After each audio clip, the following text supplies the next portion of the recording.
So this time we're taking a look from the DC Universe Classics Series 18, the Super Friends Wave. We get one of the multicultural superheroes, El Dorado. And first, taking a look at the back of his package, you can see his biography and statistics, as well as the figures, other figures in the wave, and the Collect and Connect Apache Chief. So El Dorado first appears in the Super Friends cartoon in 1981. There's not much known from him, known about him, except that he has Mexican and Aztec heritage, and he's got really ambiguous powers when he first appears, and then they're later redefined to telepathy and illusions, which he calls holograms, and super strength. And if these are sort of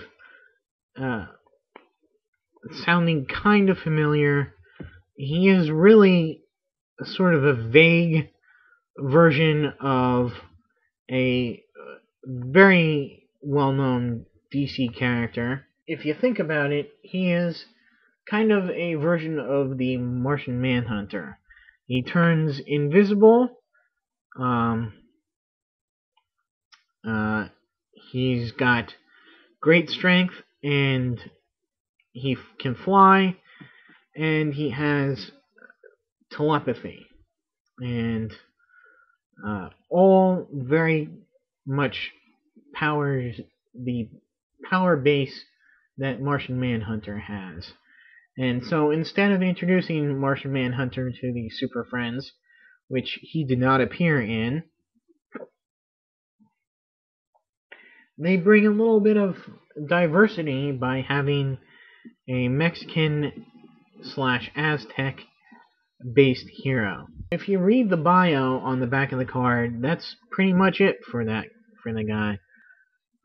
He is a nice, very nice sculpt. Pretty much a basic buck body, with the only difference being his cape and costume, which have these very nice Aztec-like details on it with the sun. You got an eagle and the collar. Very nice cape, very soft, rubbery plastic cape. He's got a pretty good paint job too, with this very nice green color. Of course, I like green, so I am kind of partial to it. And the red, the gold on his boots and his gloves, kind of a yellowish gold. Doesn't really match his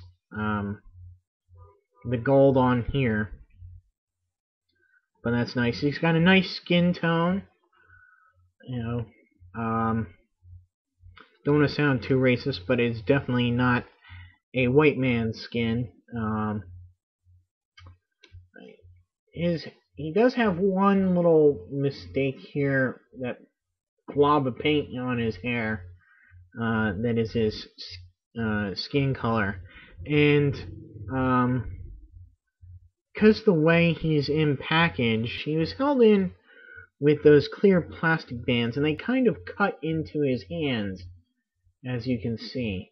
I really don't know why they gave him open hands like this, because he doesn't have any accessories aside from the piece of Apache Chief that he comes with.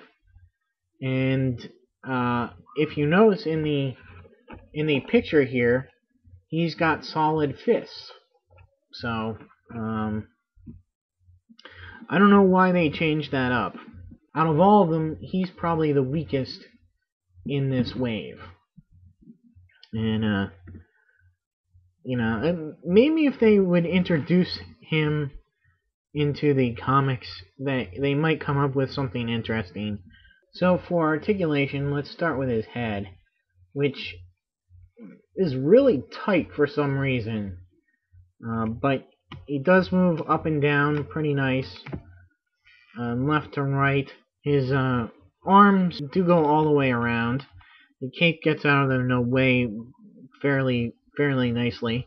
He rotates at the bicep, bends at the elbow, and rotates at the wrist. He's got ab articulation, which is kind of restricted by his costume, but not too much. He's got waist articulation. His legs go forward, back, out to the side, rotate at the thigh, bend at the knee, and bend at the ankle. Pretty much the standard DC Universe Classics articulation. That'll be it for now. There's not much else to say about him, like I said. So stay tuned for more DC Universe Classics reviews of the Wave 18 figures. And until my next video, I'll see you.